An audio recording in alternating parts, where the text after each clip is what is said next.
You're born in 17th century Japan into what the priests call a polluted bloodline. Not impure enough for the gods to strike you down, not pure enough to ever stand among men. Just stuck on the edge of a village that pretends you don't exist. With a destiny so unclean, the Buddha himself refuses to look at you. Your mother whispers prayers she knows won't be heard. Your father, he's gone before dawn, doing work that makes samurai cover their mouths and turn their horses around. Welcome to your life as Eda. When you hit age 2, you've survived the fevers that took your older sister. But surviving in the Eda quarter might be the cruelest thing that ever happens to you. By age 4, you start noticing things. The rice merchant won't take coins from your mother's hand. He makes her place them on a wooden plank, then picks them up after she walks away. Your mother never lets you pass the bamboo fence at the edge of the hamlet. She says it's because of bad spirits.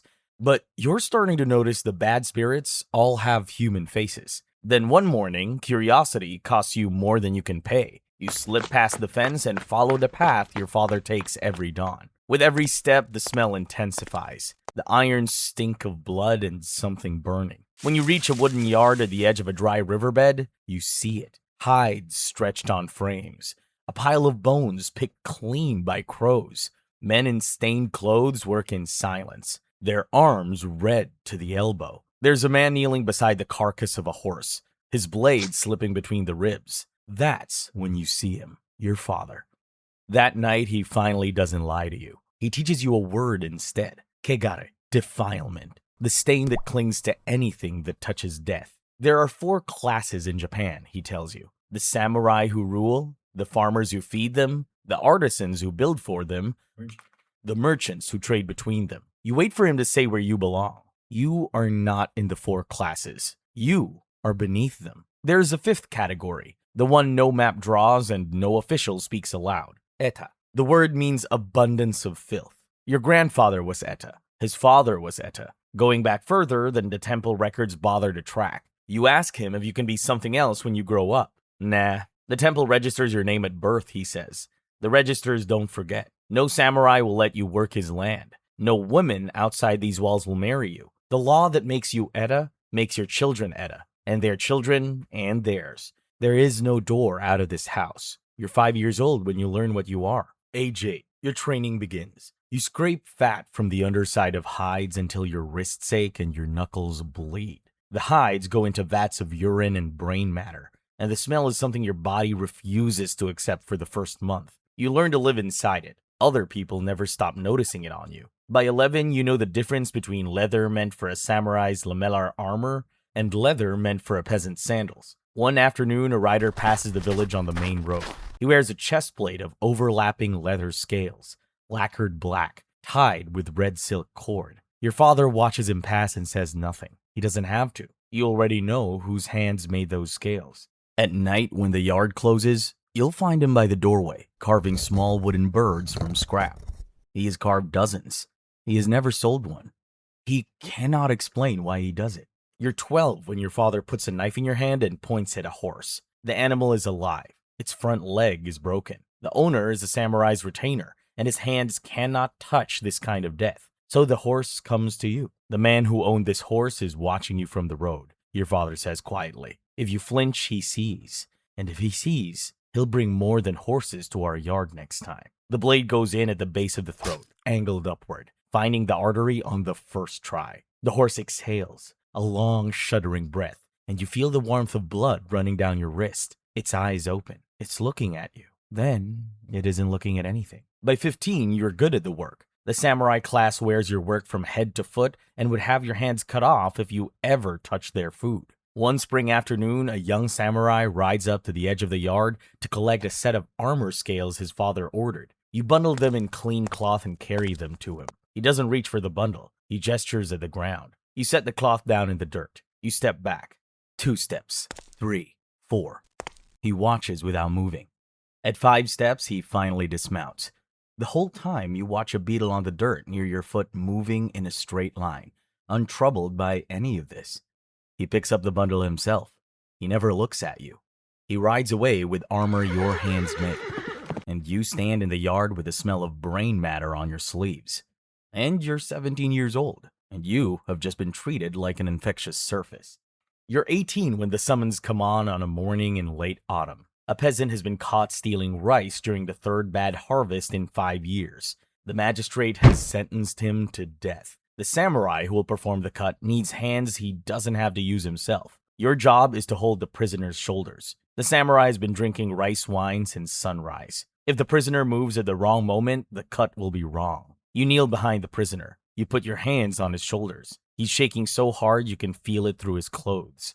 And he can feel your hands too. And the two of you are connected for these last seconds in a way no one else in the clearing will ever be connected to either of you. The blade comes down. Your hands feel the prisoner's body leave itself. You carry the body to the unconsecrated field. There's another Eda apprentice working beside you. His name is Sokichi. He doesn't speak on the walk back. When you reach the bamboo fence, he stops. He turns his hands palm up and stares at them. There's no blood on either of you, but his hands are shaking. When he looks up at you, neither of you say anything. The silence holds for the next 20 years. That night, your mother cooks rice. You eat it with hands that held a stranger's shoulders while he died. The rice tastes the way rice has always tasted. That's somehow the worst part. You marry at 26. The elders arrange it. Her name is Misaki. Her hands have the same stains as yours. There's no priest. Priests do not perform at marriages. You expect to endure her. Instead, 3 months in, she laughs at something you say while you're oiling a hide, and your hands stop moving. No one outside this house has ever laughed at something you said before. Your son is born in your 29th year. You hold him in hands that have killed horses and held dying men, and his fingers close around yours, and his skin is so clean it doesn't seem possible that he came out of your house. Then one afternoon, you watch him washing his own hands, fascinated by the fact that his fingers belong to him, and you understand that one day, those fingers will look the way yours do. The stain isn't on his skin yet. It's already in the temple registers. Sokichi never marries. The execution ground took something out of him on that first day, and the work that followed took the rest. He drinks, he stops washing. He has become the thing the village always said the Edo were. You're 38 when Sokichi dies at the execution ground. The samurai performing the cut is young. His hand is unsteady. The blade misses the prisoner's neck and takes Sokichi across the forearm instead, a deep cut from elbow to wrist. Sokichi cries out. In the silence that follows, the samurai's face changes, not with shame, with anger. He has been embarrassed by a cut he botched, and the cry came from an eta. He invokes Kirisute Gomen, the right of a samurai to cut down a commoner who has shown disrespect. The second cut is cleaner than the first. Sokichi falls forward across the prisoner who has not yet been killed, and you stand at the edge of the clearing with your hands at your sides, and you watch your only friend die for a sound he made when he was bleeding. You bury Sokichi yourself. No marker, no prayer. Misaki sees your face at the door and heats water. She washes your hands for you, the way your mother used to. Your son turns 12 in your 49th year. It's time. You walk him to the yard the way your father walked you. He doesn't ask where you're going. He's watched your hands his whole life. He has watched the village children watch him from across the bamboo fence. You hand him the curved blade. His fingers close around the handle. There is no flinch. There is no question. He just bends to the hide and begins. That night, Misaki says quietly, "He didn't cry?" And you say, "No, he didn't." And she says, "That's worse, isn't it?" And you nod,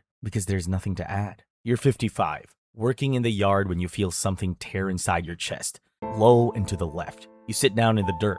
The hide falls across your legs. Your son drops his blade and runs to you. He kneels in the dirt and puts his hands over your shoulders the way you put your hands on the prisoner's shoulders 37 years ago. You feel your body leave itself. The smell of the tanning yard is the last smell you ever take in. Your son buries you in the unconsecrated field, next to Sokichi. No marker, no priest. But here's the thing the temple did do. It wrote down your name at your birth, in a register kept in a wooden box in a back room. The Tokugawa class system ends in 1871, 200 years after your death. The eta are emancipated. The registers, however, are not destroyed.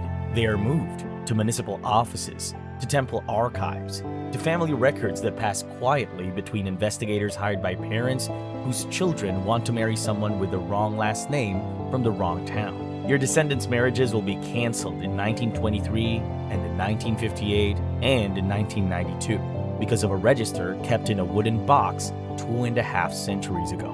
They will lose jobs they were qualified for. They will lose engagements. The curse you inherited from your father and passed to your son did not end at your grave. It did not end at the Emperor's decree. It went underground, into paper, where it waits. And somewhere in a village, across a bamboo fence, a 4-year-old child is starting to wonder why the rice merchant won't take coins from his mother's hand. If you were born into this, you didn't choose the work or the stain. In a different century, on the other side of the world, there was another man handed the same deal, assigned to what no one else would touch, avoided because of it. That video is on screen now.